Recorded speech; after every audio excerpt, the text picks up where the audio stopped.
আজকে আবার আপনার কাছে একটি প্রশ্ন, যে আল্লাহ সুবহানাহু ওয়া তাআলা তার তাওহীদের প্রতি আমাদের ঈমান আনা, এটি হচ্ছে ঈমানের মূল বিষয়, মূল ইসলামের দাবি। মূল বিষয়, জীবনের সকল ইবাদতের মূল বিষয়। কিন্তু অনেক ক্ষেত্রে আমরা অনেক কিছু করে থাকলেও দেখা যায় যে আল্লাহ সুবহানাহু ওয়া তাআলার অবস্থান সম্পর্কে আমরা জানি না। সন্দিহানে রয়েছি, জানি না, স্পষ্ট নয়।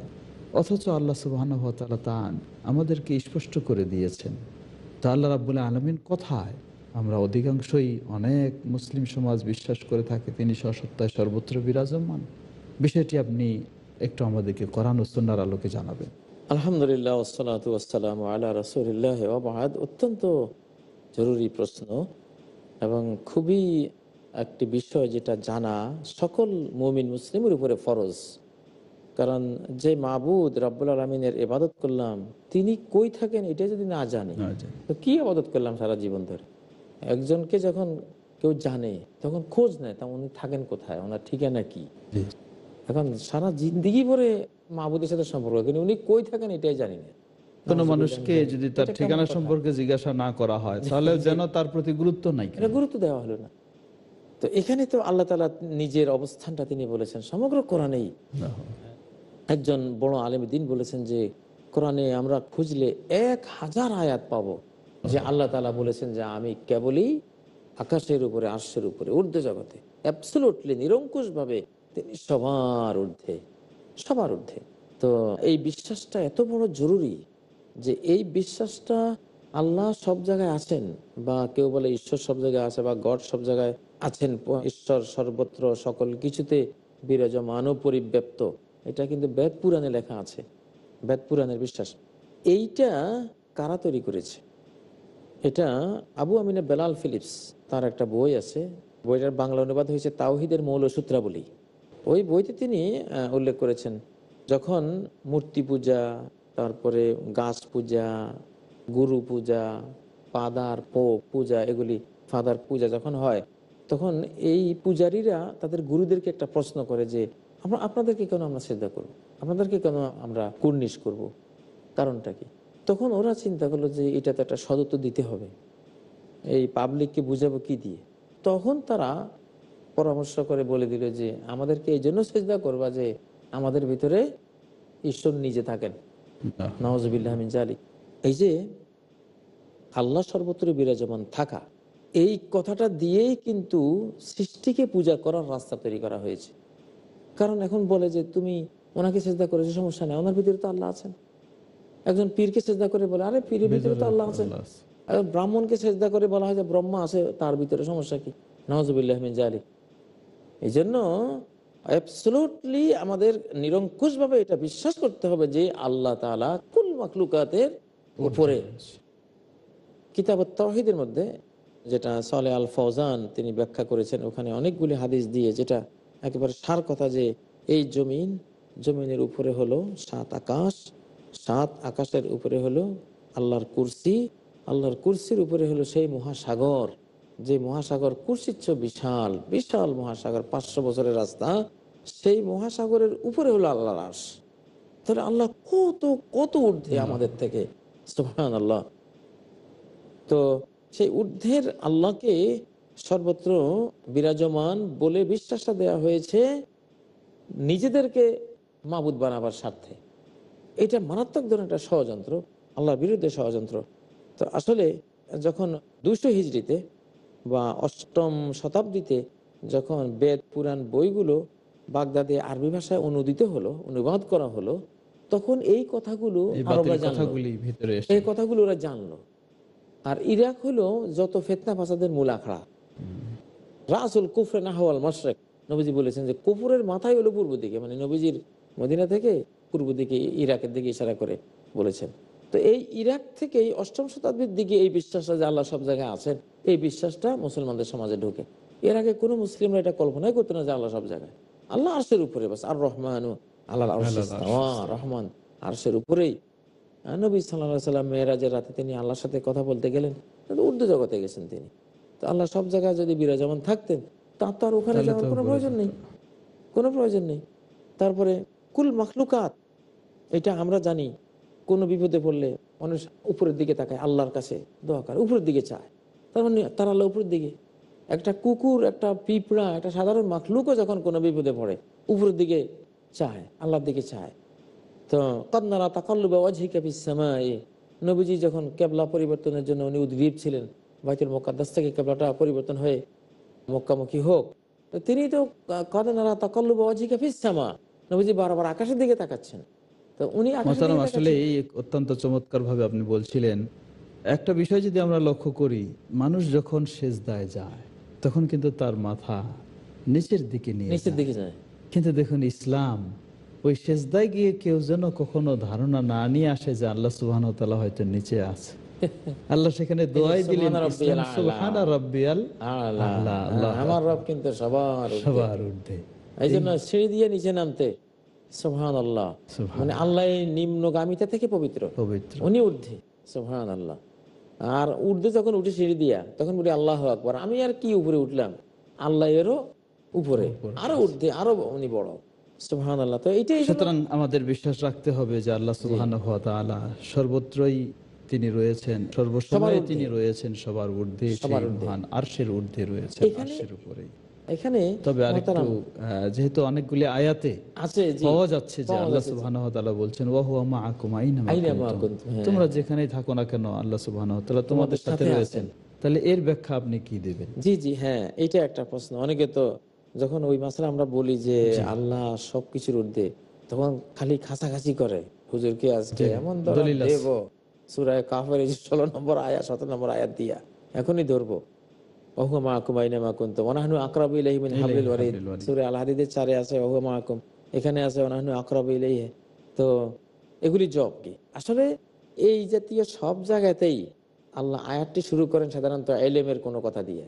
ওয়া না'লামু মা তুওয়াসওয়িসু বিহি তুওয়াসওয়িসু নাফসু বিহি ওয়া নাফসু। নাহনু আকরাব। আল্লাহু আকবার। না'লামু বলে তারপরে আকরাব আল্লাহ বলছেন। নিজেই জবাব দিয়ে জবাব দিয়েছেন, দিয়ে দিয়েছেন। হয় আগে অথবা পরে। হ্যাঁ, জবাব দিয়েছেন। তার মানে এটা হলো ইলমি ব্যাপার, যে আমি আরশের উপরে থেকেও জানি। তোমার জীবন শিরায় থাকলে যেরকম জানতাম, আরশের উপর থেকে আমি তোমাকে সেরকম জানি কি জানি। ভিতরে তুমি আমার বলো। কাছে নিকট ও দূর সব সমান। তোমার কাছে না দূর, দূর হলে তুমি জানো না, কাছে হলে জানো না। আমার কাছে দূরও নাই, নিকটে সব এক সমান। আল্লাহু আকবার। তো এটাও না আলামু দিয়ে শুরু করেছেন। তারপরে সূরা হাদীদের যেখানে আছে ওহুয়া মাআকুম আইনামা কুনতুম, তিনি তোমাদের সাথে আছেন যেখানে থাকো না কেন। সেখানে আয়াতটা শুরু হলো ইয়ালামু মা ইয়ালিজু ফিল আরদি, ইয়ালামু দিয়ে শুরু। আল্লাহ হ্যাঁ, এবং আবার শেষ ওহু আলিমুম বিযাতিস আলিমুন সুদূর, বিযাতিস সুদূর। শেষেও ইলম, শুরুতেও ইলম। তার মানে উনি যে তোমার সাথে আছেন, এটা হলো জ্ঞানের দিক থেকে। জ্ঞানগতভাবে উনি তোমার সবকিছু দেখতেছেন। ওনার জ্ঞান তোমার সাথে আছে, তুমি কিছুতেই তার জ্ঞানের বাইরে যেতে পারো না। রব্বানা ওয়াসি'তা কুল্লা শাইইন রাহমাতাও ওয়া ইলমা, হে রব, আপনার রহমত, আপনার ইলম সবকিছুকে বেষ্টন করে সবকিছুকে রেখেছে। বেষ্টন করে। আপনার ইলমের বাইরে কোনো জিনিস যেতে পারে না। ও আন্নাল্লাহা আহাতা বিকুল্লি শাইইন ইলমা, যে আল্লাহ তাআলা তার জ্ঞান দিয়ে সব জিনিসকে বেষ্টন করে রেখেছেন, তার জ্ঞানের বাইরে যাওয়ার কোনো সুযোগ নেই। তাহলে এটা হলো আল্লাহ আরশের উপরেই, কিন্তু ওনার জ্ঞান সর্বত্র, ওনার দৃষ্টি সর্বত্র, ওনার শ্রুতি সর্বত্র, ওনার রহমত সর্বত্র, ওনার কুদরত সর্বত্র, ওনার ধন্যবাদ ক্ষমতা মোহতারাম, সর্বত্র। আপনি খুব সুন্দরভাবে এটা স্পষ্ট করে দিয়েছেন। আরেকটি বিষয় আপনার কাছে জানতে চাই, তাওহীদ আল আসমা ও সিফাত, আল্লাহ সুবহানাহু ওয়া তাআলার সুন্দর নাম, অপূত পবিত্র গুণাবলীর ক্ষেত্রে তার যে একত্ববাদ। তো আল্লাহ সুবহানাহু ওয়া তাআলা কোরআনুল কারীমে নিজেই তার অনেক গুণের বৈশিষ্ট্য কথা তুলে বলেছেন। ধরেছেন। কিন্তু আমরা যদি মনে করি যে আল্লাহ সুবহানাহু ওয়া তাআলার কোনো আকার নেই, নিরাকার, এই ধরনের কথাটি বলার কতটুকু কোরআন সুন্নাহ সম্মত হবে একটু জানাবেন? জি, নিরাকার বলা এটাও তো নাস্তিক্যবাদের কথা। আর নিরাকার বললে তো কোনো অস্তিত্বই থাকে না। অস্তিত্ব যার থাকে কোনো না। শুরুতে নেই, আকারে নেই, কিছুই নেই, তার তো কোনো অস্তিত্ব থাকার কোনো সুযোগ নেই। তো এটা কিন্তু মারাত্মক কথা, এটা কোনো মুসলিম বিশ্বাসের কথা নয়। মুসলিম বিশ্বাসের কথা হইলো, যেমন সহিহ বুখারীতে আসছে, ফায়াতিহিম ফি সূরাতিহিল্লাতী ইয়ারিফুনাহু ফিহা, হাসর অধ্যায়ে সহিহ বুখারীতে হাদিসটা, যে আল্লাহ তাআলা তার সূরত নিয়ে আসবেন, নিজস্ব আকৃতিতে তিনি আকৃতিতে আসবেন। মুমিনদের সামনে আসবেন। আমরা আশা করি আমরা আল্লাহকে দেখবো ইনশাআল্লাহ। আমরা আল্লাহ ইনশাআল্লাহ, ইমানদার বান্দা, আল্লাহ ইনশাআল্লাহ। ঈমান নিয়ে আমাদের মৃত্যুবরণ করুন। তো আমিন। এবং আল্লাহকে দেখা হইলো সবচেয়ে বড় নিয়ামত। আল্লাহু আকবার। আল্লাহ। আল্লাহ, জান্নাতীদের জি, সবচেয়ে বড়। সবচেয়ে বড় নিয়ামত। কারণ আল্লাহকে দেখলে, আল্লাহর রূপ দেখে, আল্লাহ সৌন্দর্য দেখে, কিসের আর কিসের সৌন্দর্য আর কিসের রূপ লাবণ্য সব ভুলে যাবে মানুষ। আল্লাহর রূপ সৌন্দর্য এত বেশি। তো আল্লাহ হাসরের ময়দানে তার ওই সূরতে আসবেন, যে সূরতে দেখে মুমিনরা আল্লাহকে চিনবে যে হ্যাঁ ইনি আমাদের আল্লাহ। ধন্যবাদ মোহতারাম, অনেক সুন্দর কথা বলছিলেন। আবার আপনার কাছে ফিরে আসব, একটু ছোট্ট বিরতিতে আমরা যাচ্ছি। সুপ্রিয় দর্শক শ্রোতা, আমরা এ পর্যায়ে একটু ছোট্ট বিরতিতে যাচ্ছি। আশা করি আপনারা সকলেই ধৈর্য সহকারে অপেক্ষা করবেন। ইনশাআল্লাহ বিরতির পরে আবার আমরা এই মূল্যবান তথ্যবহুল কথাগুলি শুনবো ইনশাআল্লাহ। আসসালামু আলাইকুম রহমতুল্লাহি ওবরাকাতুহ। আসসালামু আলাইকুম রহমতুল্লাহি ওবরাকাতুহ। সুপ্রিয় দর্শক শ্রোতা, ছোট্ট বিরতির পর আবার আমরা আপনাদের সামনে ফিরে এসেছি। জি মোহতারাম, যেই জি, আপনি বিষয়টি যেটা আপনি বলেছিলেন, বর্ণনা দিচ্ছিলেন যে আল্লাহ জি সুবহানাহু ওয়া তাআলা আসলে নিরাকার না, আসলে তার কোনো আসলে সুস্পষ্ট এই রয়েছে। নিরাকার কথাটা এক ধরনের মোশরিক আর হিংসুক মানুষেরা বানিয়েছে, যে আমাদেরকে আমাদের আল্লাহ থেকে বঞ্চিত করার জন্য, বঞ্চিত করার যে জন্য। আল্লাহ দিদারের জন্য জীবন ভরে অপেক্ষা আছি। নবীজি দোয়া শিখিয়েছেন যে ওয়াসালুকা লাযযাতান নাযারি ইলা ওয়াজহিকা, যে সহিহ হাদিস হিসনুল মুসলিমের মধ্যে তো এই দোয়াটা আছে, আমার সহিহ সূত্রে বর্ণিত আছে, যে আপনার চেহারার দিকে তাকাবার যেই আনন্দ আল্লাহ, আল্লাহু আল্লাহ আকবার। এই আনন্দ আমাদেরকে দেন। নবীজি সবসময় দোয়া করতেন, উজুহু ইয়াওমাইজিন নাযিরা ইলা রাব্বিহা নাযিরা। নাযিরা। সূরা আল কিয়ামা যেটা আল্লাহ বলেছেন যে কত চেহারা সেদিন হৃষ্টপুষ্ট হয়ে যাবে, যেহেতু তারা তাদের রবের চেহারার দিকে তাকাবে। তো আল্লাহ মোহতারাম, আসলে একটা বিষয় আশ্চর্য মনে হয়, একই বইতে দেখবেন যে আল্লাহর দিদারের প্রতি ঈমান আনতে হবে, ঈমান আনা হচ্ছে, হ্যাঁ, আবার সেই বইতে আপনি পাবেন নিরাকার। যে আল্লাহ নিরাকার। এটা নিরাকার, কেমন নামাজ। সাংঘর্ষিক কথা মনে হয় আমার কাছে। আপনি একটু এই বিষয়টা জি জি জি, স্পষ্ট করে আসলে দিবেন এটা আমাদের। আসলে চিন্তা করে নাই আর কি যারা এটা লিখেছে, তার একটু, এটা তো কমন সেন্সের কথা, যে নিরাকার জিনিস দেখবো কেমনে আবার? দেখবো কেমনে? আমি কি দেখতে চাই? তার একটা লোকের সম্বন্ধে যে আমি জানি তার চেহারা নাই, আর সব আছে তার কিচ্ছু চেহারাই নেই নেই, তার। তো আমি, বা তার কিছুই নেই, তো আমি কি দেখতে যাবো সেখানে?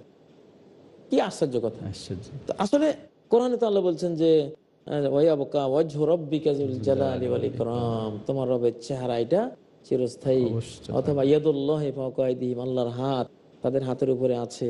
অথবা ফাইন্নাকা বিআইয়ুনিনা, তুমি আমার চোখের সামনে আছো। বা ওয়াসি'a কুরসিয়্যুস সামাওয়াতি ওয়াল আরদ, তার যে পা রাখার জায়গা, মাওদিউল কাদামাইন, ইবনে আব্বাস কুরসি তাফসীর জি। করেছেন আল্লাহ তাআলার পা রাখার জায়গা এটা এত বড় যে আসমান জমিন সব রাখলেও এটা সমান জায়গা হবে। শেষ হবে না। আল্লাহু আকবার। তো এই যে আল্লাহ তাআলা নিরাকার নামে যে কুফরি বিশ্বাসটা করা হয়, এটা তো ডাইরেক্ট কোরআন হাদিস একবারে ইসলামের মূল শিক্ষার বিপরীত, মূল আকীদার বিপরীত। একেবারে পরিপন্থী। তো এটা এক ধরনের নাস্তিক্যবাদ, আল্লাহর অস্তিত্ব অস্বীকার করা শামিল। তাতিল, যে শিরক তাতিল, যেটা যে আল্লাহর কোনো কিছুই নাই, তো এই জন্য কিছুতেই তো এই বিশ্বাস করা যাবে না। তাহলে আল্লাহ আমরা সুবহানাহু ওয়া তাআলার অবশ্যই আকার রয়েছে, অবশ্যই আকার আছে, কিন্তু আমরা জানি না। সেটা জানি না। সেটা লাইসা আল্লাহ কামিসলিহি সুবহানাহু ওয়া শাই। তাআলাই জানেন। জি, কারোর আল্লাহ সাথে বলেছেন, তুলনাও নয় এবং হ্যাঁ, আমরাও জানি না। জি, আল্লাহর আকারকে কোনো কিছুর সাথেই তুলনা করা যাবে না। জি। ওনার আকার ওনারই মতো, কামা ইয়ালিকু বেজালাল। বিজালালিহি, আল্লাহর জালাল সৌন্দর্যের সাথে যেটা খাপ খায় সেরকম।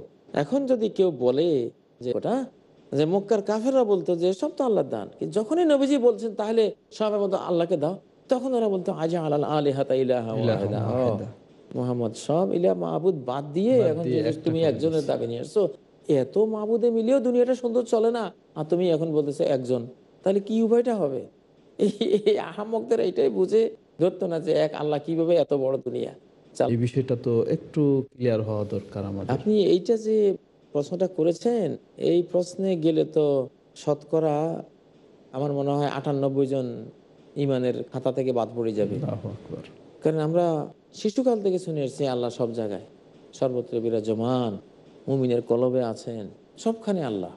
এখন অনেক বিজ্ঞানীরাও বই লেখেন সবখানে আল্লাহ, নাউজুবিল্লাহ মিন জালিক। আলহামদুলিল্লাহ। অথচ দেখেন 20 নম্বর সূরা আত-তাহার তো 5 নম্বর আয়াতে আল্লাহ বলেছেন আর রহমান আলাল আরশি আলাল আরশি ইস্তাওয়া, ইস্তাওয়া। রহমান আরশের উপরই বিরাজমান। এখানে আল আরশকে আগে আনা হয়েছে। যদি আর রহমানু ইস্তাওয়া আলাল আরশ বলা হইতো, তাহলে বলা হতো রহমান আরশের উপরে বিরাজমান, তার মানে অন্য জায়গায় থাকতে পারে, কিন্তু আলাল আরশকে আগে আনা হয়েছে। তো আরবি ব্যাকরণ অনুসারে অর্থ হয় রহমান আরশের উপরেই বিরাজমান, আর কোথাও সর্বত্র বিরাজমান নন। নন, সর্বত্র বিরাজমান নন। ধন্যবাদ মোহতারাম। এটা অত্যন্ত একটি গুরুত্বপূর্ণ বিষয় যা মানুষের ঈমান আকীদার সাথে ওতপ্রোতভাবে জড়িত শুধু নয়, বরং ঈমান আকীদার মূল বিষয়। মূল